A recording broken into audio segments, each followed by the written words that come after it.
We're back and it's the 22nd of March and it's been a rough one. We had FOMC today obviously, so trades in the morning weren't ideal. Let's have a look at gold. So we've seen gold, I even said on here, waiting for FOMC, seeing how the Fed, or Powell particularly, does in his speech, and so what he says. As you can see, it flew up. We've got a huge rejection upwards. This is due to, I mean, it's feeding into the pivot prayers. He mentioned a lot of the all the banking crises going on at the moment, which makes sense. And he talked more about that, which also feeds into pivot prayers, but they did do a 25 basis points, which was expected. And if we have a look at GJ, just before New York, I was looking for some more buys to continue the bullish run that we had this morning. Why do we have this run this morning? Good question. This is because we had the inflation data come out for GBP, and it actually came out higher than expected, showing that inflation still isn't going down, which is bad, and obviously means that the Bank of England tomorrow will have to increase or go for a rate hike cycle, which in turn will either be, or at the moment predicted, 25 or 0.25%. Or even 0.5% is on the cards. If inflation's still rising, it needs to get under control before it gets out of control, right? And that's why we can see here people, or the markets, were anticipating or pricing in more rate hikes to come. And as you can see, we actually had a downward trend after or during New York. This was, this is just the move getting corrected instead of price failing to break higher, such as deeper pullbacks, and actually breaking 161,800 now after FOMC comes out. This is an FOMC candle. So let's have a look at the charts and see where we went wrong. So let's have a look at our trades today. Minus 11%. Never ideal, right? Never ideal. So if we look at sales, so today we took some sales on gold this morning. So this is during just after, this is 7:30 in the morning. So just after inflation, about half an hour after inflation data came out, we had reaction with inflation data coming out, giving strength to the dollar and losing strength in gold, because from how I interpreted it, gold is used as a safe haven, right? And so if gold is being pumped, or if gold is going up in price, people are on the edge, right? And with inflation confirmed rising in the UK and more rate hikes to come, in my mind, I was thinking, right, this is going to put more money from gold into risk assets like GBP, because it's, or only GBP specifically, because they're expecting more rate hikes to come. So with this in mind, that's why we got this push down of about 68 pips, and I was expecting, right, a quick retest with a new half-an-hour candle and then continuation down. We didn't get that at all. Very aggressive entry, I understand that now. Second time, we got another entry below 1 minute support, or 1 minute support that was broken during this data release. A big rejection wick, entry on the break of it, break of the low of it. Never went lower and just hit me out. So my whole bias today was incorrect. I personally believe it was a correct bias. It was just executed poorly. So after this got priced in for the last half an hour, then price just corrected itself. And I guess in my mind, from what I can understand, this is because gold is gaining value, because it also entails that GJ, or GBP specifically, is entering a recession, right? Or is prone to recession, which is bad times. And once again, gold is a safe haven. GJ is also, yen is also a safe haven as well. So, and that was my 2 cents on that one. Whether I'm right or wrong, I'm still dissecting that one. So unfortunately, got the bias wrong on that. If I entered with the data and with up here, potentially from 119.39.50, better entries. Let's have a look at our GJ trade. Oh, sorry, tell a lie. I took another trade actually, and that was a break even. So if we have a look at that one, so that was during London still as well, actually. So my third trade, so 2 trade I did the same one. Third trade was the second trade idea, keeping to my rule.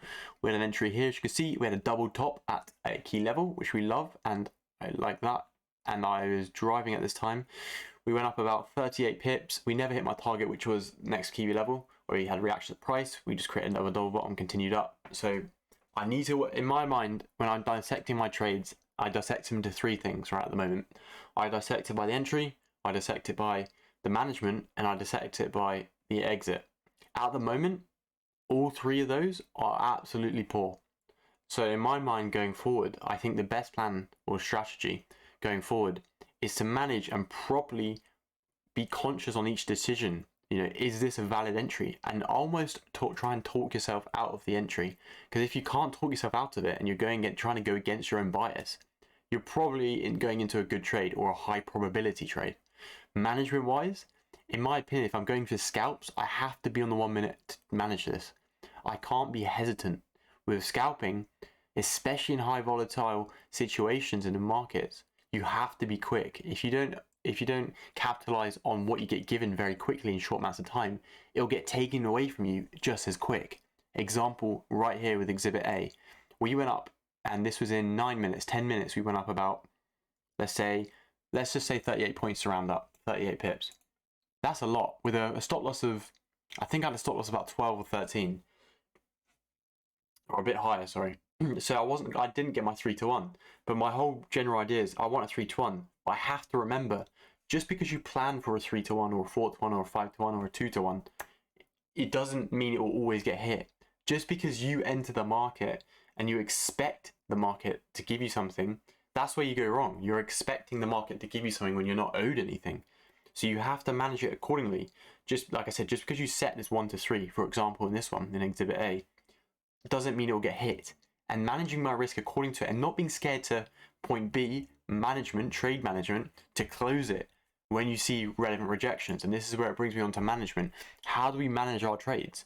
Well, in my opinion, entry here was beautiful, a tick. Nice double top, really nice entry. I couldn't see a fault with this. You could argue you could even break entry on this retest here, which is the breaking of the neckline and the retest. And also valid entry. This is a more aggressive one. So after we've entered this, how do we manage it? So we've got our targets here. We're about 10 pips away, 11 pips away. How do we manage this trade? Well, we can see after it comes down to point 1940, point 50, it consolidates for a while, and it consolidates for 17 minutes, 18 minutes. As a scalper, you don't want to be in trades for an extended period of time. Let's just put a number on it of an hour. Let's say an hour is the max. So if I'm in this trade and we've been in it for 25 minutes and we haven't hit our TP, or you ask yourself what's going on. Yes, I agree. I can see that here now. If you trail your stop loss above this consolidation area, you're protecting profits, but at the same time, you're not capitalizing on the gains that you have because you're getting 17 pips, but you could get double that if you close it in this area, right? So going forward, I want to be more aggressive in this style. So if, like I said, I have a 3-to-1 plan here, we have these rejections, bearish candles, bullish, big bullish, bearish, bullish mixture. Once it starts consolidating, close. Don't be scared to close. Look at market structure on the left on the 1 minute. See what's causing this reaction and move on from there. Because I think that's my biggest flaw for me, is my management here in this trade, and thus my exit, right? Because management and exit also link together. Entries by itself with exit and management. A lot of the times, the way you manage a trade is the way you're going to exit the trade. So for me, one, trading my stop loss would be my exit, but two, maximizing my profits down here is also my exit, and also comes under the umbrella of management. So going forward, I think that's the best plan, especially if I'm going for scalping. And if we hop on to GJ, we had one buy today. This was an accident. I had a meeting at work and I clicked buy and I didn't set a stop loss. I completely understand. I closed at break even. I was so stupid. I got lucky with this one, but I did close this. I initially was going for a buy limit around this area, and just before my meeting, just to try and squeeze one in. Terrible idea, not doing again. Simple as. Last two trades, right? FOMC. Let's have a look here. Wow, we had FOMC push us up lows. Aggressive entry at 65.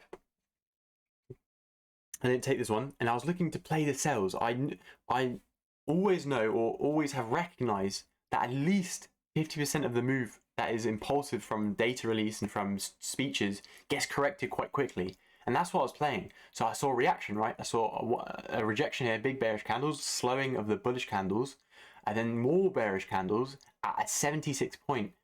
I agree it's aggressive, and I entered once we had the second rejection, double top, with a stop loss of about 26 pips, 27, got stopped out. then it pushed up and rejected. And as soon, in my opinion, as soon as you get another big bearish candle, I got to enter. If I'm entering this aggressively, I have to enter and give it a second chance. Because if I did, I was up 200 pips, right? Playing to the lows of these 1 minutes before the move happened. And that's the beauty of the entry. That's the beauty of the aggression. If you want to play it that way, you have to follow through fully. You can't half-ass it. And that's what happened here. And if we go into the last trade was nice and simple. I put a sell limit on here, key level, and also 1 minute structure, where before the 100 pip move candle came down with one candle, sorry, and put a sell stop down. I went up about 40-50 pips, and I mean, I wasn't expecting it to react here, which is I think in my mind a bad look at the market. So you have to look at each key level independently, and this obviously should cause reactions. I didn't get to my targets of 90.53, 90.45, cause reactions, and I should have. I mean, to be honest, this shouldn't have happened. It was a break-even trade, but still. So overall, going forward, I'm going to be managing my trades a lot more aggressively. That's what I've noticed. Entries, I still need to work on in terms of aggression, but following on from that aggression, it needs to be managed just as aggressively. So to maximize our profits going forward and to alternate my mindset and pick apart my mistakes, management is key. Tomorrow we have a Bank of England interest rate during New York. So London we may get some slow volume of volatility on GJ. Gold may provide us with a lot of opportunities. Usually the day after FMC, we get a lot of opportunities, and the Friday as well. So tomorrow and Friday have plenty of opportunities to take trades. And I'm going to be going into the market, not expecting a lot, but managing is my key thing. Less entries. I'm looking for quality rather than quantity going forward tomorrow.